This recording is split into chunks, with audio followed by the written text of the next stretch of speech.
Hai, kembali jumpa dengan saya Sonzarni. Kita lanjut pembahasan static root pada Mikrotik Router OS yang kita cobakan di GNS3. Kita mulai mengkonfigurasi static root untuk router TKJ.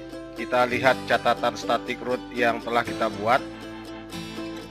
Ini dia routing entry yang akan kita ketikkan ke dalam tabel routing di router TKJ. Sebelum mengetikkan routing entry ini, kita lihat dulu isi tabel routing dari router TKJ. Perintahnya IP root print. Enter. Ini adalah network yang terhubung langsung atau network connected dengan router TKJ. Routing entry ini otomatis ditambahkan pada tabel routing setiap kita menambahkan IP address pada interface router tersebut. Kita lihat juga IP tetangga dari router TKJ. Perintahnya IP neighbors print. Enter. Kita lihat di sini interface yang nyambung ke router RPL adalah Ether 3. IP-nya ini. Berarti IP ini jadi gateway untuk remote network yang melewati router RPL. Sedangkan untuk ke internet atau default route dengan destinasi addressnya 0.0.0.0/0, gateway-nya adalah IP yang ini. Karena ini adalah IP dari interface router admin sekolah yang tersambung ke router TKJ ini. Kita lengkapi catatan tabel routing kita. Di sini tertulis gateway untuk ke remote network yang melewati router RPL 198. Harusnya adalah 194. Lalu untuk default route, gateway-nya adalah 192.168.26.254. Oke, kita masukkan routing entry tersebut ke tabel routing router TKJ.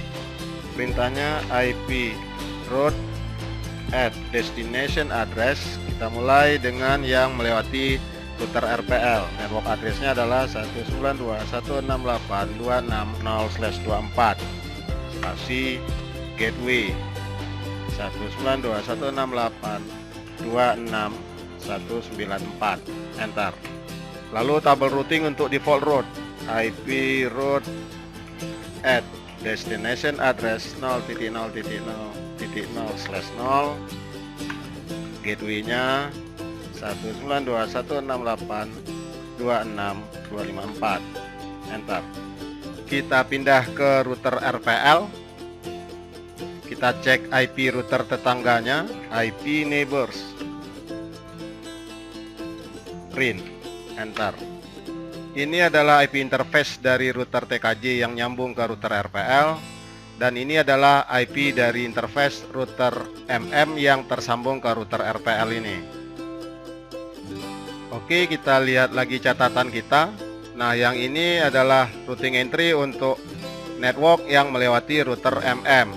Sementara routing entry untuk yang melewati router TKJ kita gunakan default route saja, destinasi addressnya.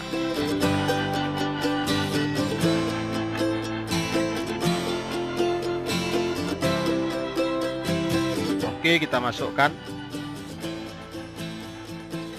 IP route add destination address yang ini 192.168.2618/26, gateway 192.168.26198. Enter. Lalu yang kedua untuk default route,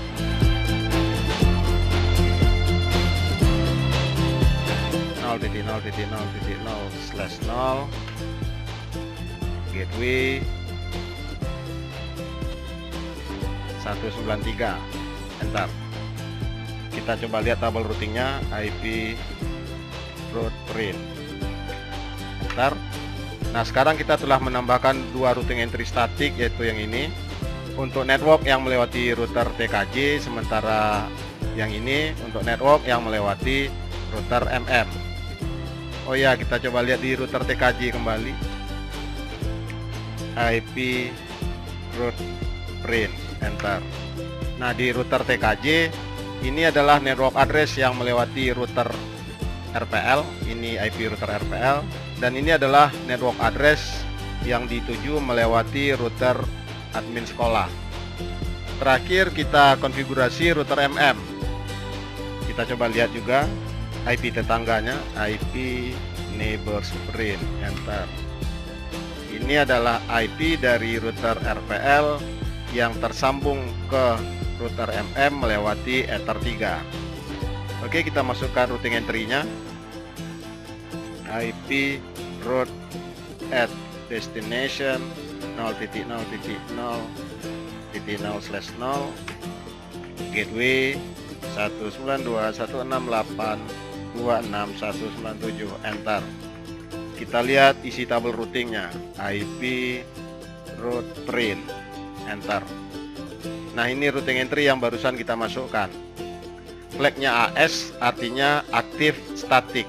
Kenapa aktif? Karena gateway-nya bisa dijangkau oleh router ini. Lalu statik karena routing entry ini kita masukkan secara manual.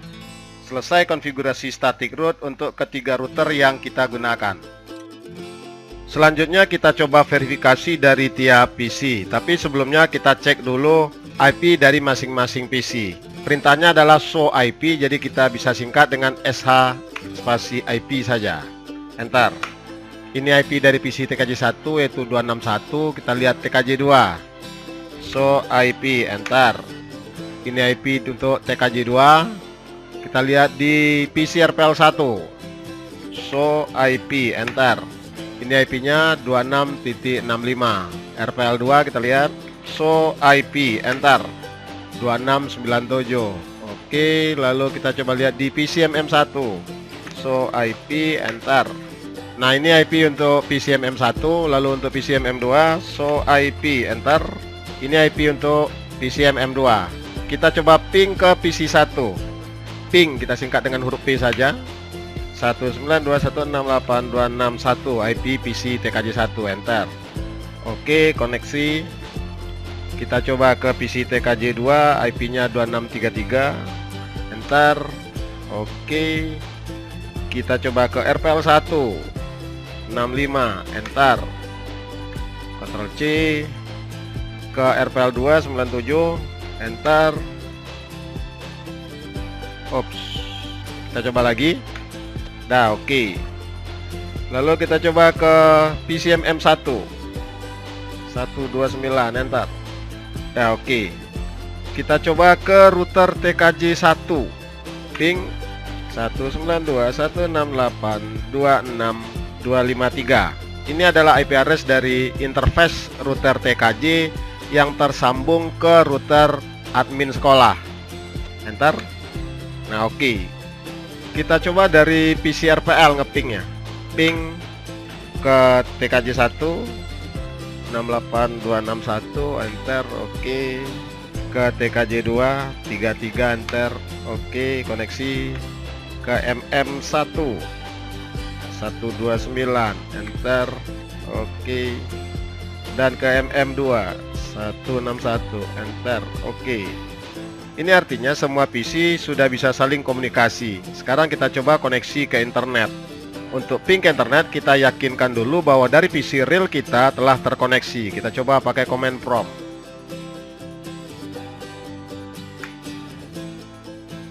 Ping 888, enter. Oke, berarti PC real sudah tersambung ke internet.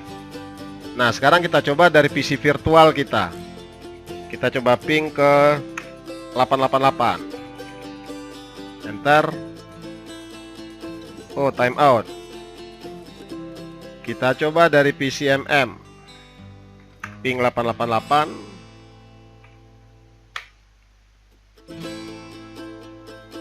Oke, timeout juga. Kita coba dari PC TKJ1. Enter.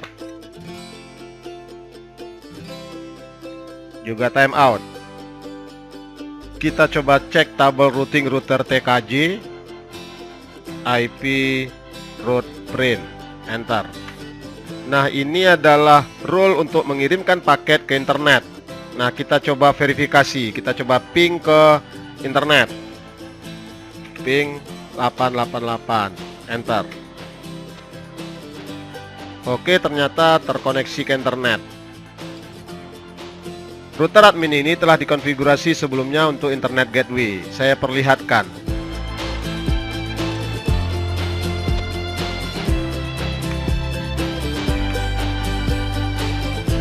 IP firewall NAT print, enter. Lalu IP address-nya juga, gateway-nya juga. Router Mikrotik 1 ini yang dalam skenario-nya adalah router admin sekolah yang telah difungsikan sebagai internet gateway, sehingga dari router TKJ ini paket bisa dikirimkan ke internet.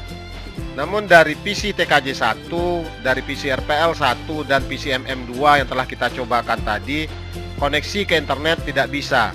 Dari yang kita cobakan tadi untuk ping ke internet, dari router TKJ oke, sementara dari network yang di belakang router TKJ tidak oke, maka dapat disimpulkan bahwa router admin sekolah ini atau router Mikrotik 1 ini tidak mengenali network yang ada di belakang router TKJ. Ada dua cara agar router Mikrotik 1 ini atau router admin sekolah ini bisa mengenali network yang di belakang router TKJ.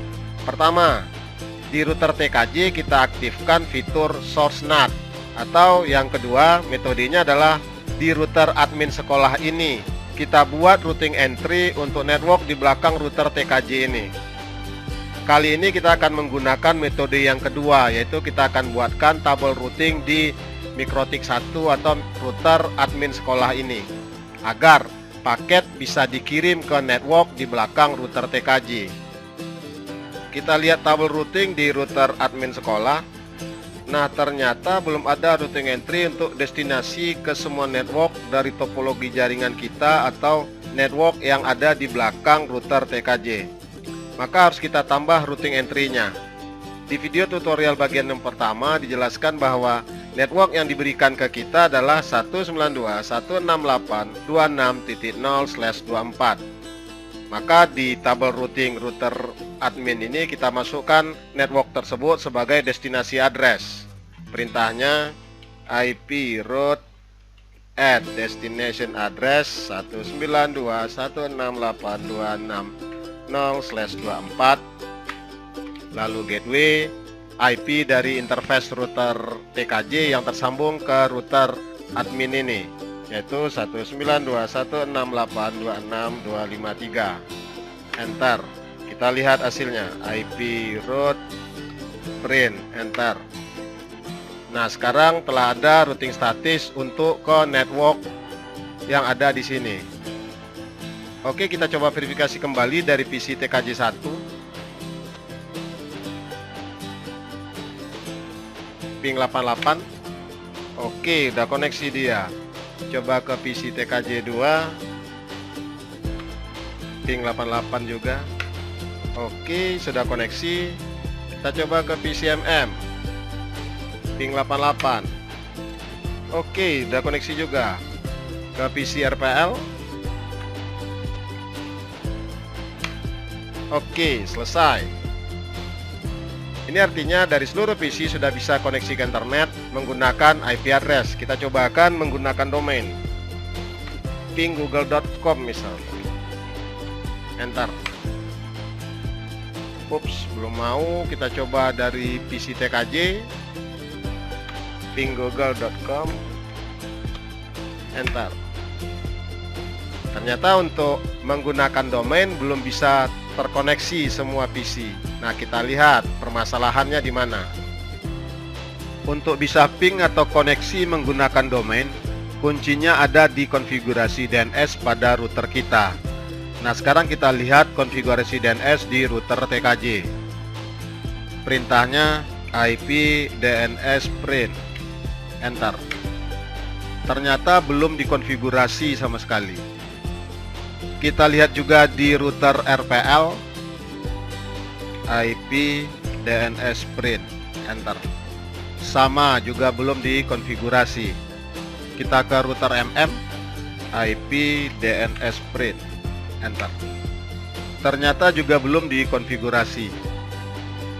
Kebetulan file CHR Mikrotik yang saya gunakan untuk GNS3 ini adalah versi 6.7 yang telah mendukung DOH, singkatan dari DNS over HTTPS, yang dirilis oleh Mikrotik pada tanggal 2 Juni 2020. DNS over HTTPS merupakan sebuah protokol untuk melakukan resolusi sistem penamaan domain dengan menggunakan protokol HTTPS. Tujuan penggunaan metode ini adalah untuk melindungi privasi dan keamanan pengguna dengan mencegah serangan man in the middle. Kita akan bahas DNS over HTTPS ini pada tutorial berikutnya. Untuk kali ini kita masih menggunakan konfigurasi DNS biasa. Kita mulai dari router TKJ. Perintahnya adalah IP DNS set server. Kita masukkan IP DNS server yang kita akan gunakan. Di sini kita akan gunakan IP-nya adalah IP dari router Mikrotik ini, yaitu 192.168.26.254. Saya gunakan IP ini karena di router Mikrotik ini telah aktif fitur Allow Remote Request-nya. Lalu untuk di router TKJ ini kita aktifkan juga Allow Remote Request. Allow Remote Request, yes. Enter. Kita lihat hasilnya, IP DNS print. Enter. Nah, sekarang router TKJ telah memiliki IP DNS dan mengaktifkan fitur Allow Remote Request. Artinya perangkat yang di belakang router bisa menggunakan IP router ini sebagai IP DNS-nya. Oke, kita verifikasi dari PC TKJ 1. Kita coba ping kembali ke Google. Enter. Kita ulang lagi. Enter. Nah, sekarang telah terkoneksi menggunakan domain. Dengan kata lain, dari PC TKJ, user sudah bisa koneksi internet menggunakan domain. Kita cobakan dari PC TKJ 2, ping google.com. Enter. Oke, sudah koneksi pakai domain. Kita pindah ke router RPL. IP DNS set server. Untuk router RPL, IP DNS-nya saya menggunakan IP dari router TKJ ini, 192.168.26.193. Saya gunakan IP interface dari router TKJ yang tersambung ke router RPL ini karena di router TKJ telah aktif Allow Remote Request-nya. Lalu kita aktifkan juga Allow Remote Request di router RPL ini. Yes, enter. Kita lihat IP DNS print. Oke, telah ada IP DNS-nya dan Allow Remote Request telah yes. Kita verifikasi hasil konfigurasi ini dari PC RPL 1. Ping google.com. Enter. Ctrl C, kita coba dari PC RPL 2, google.com. Oke, jadi PC RPL 1 dan PC di RPL 2 telah bisa koneksi menggunakan domain. Terakhir kita ke router MM. IP DNS set server 192.168.26.197. Ini adalah IP interface dari router RPL yang terhubung ke router MM. Dan router RPL juga telah aktif fitur Allow Remote Request-nya. Lalu kita tambahkan Allow Remote Request, yes, enter. IP DNS print, enter. Nah, di router MM kita juga telah konfigurasi IP untuk DNS-nya dan Allow Remote Request-nya telah diaktifkan juga. Kita verifikasi dari PC MM1, ping google.com. Enter. Oke, Ctrl C, batalkan. Kita ke MM2, ping google.com. Enter. Oke, pekerjaan kita untuk simulasi ini selesai. Semua PC telah bisa saling komunikasi dan koneksi ke internet. tinggal kita implementasikan pada jaringan real. Cukup sekian pembahasan kita tentang static route. Untuk materi distance, check gateway, recursive next hop, dan routing policy dapat dilihat di video tutorial implementasi static routing di Mikrotik Router OS bagian 2. Sampai jumpa pada seri berikutnya dengan tema Dynamic Routing Protocol OSPF Single Area. Terima kasih.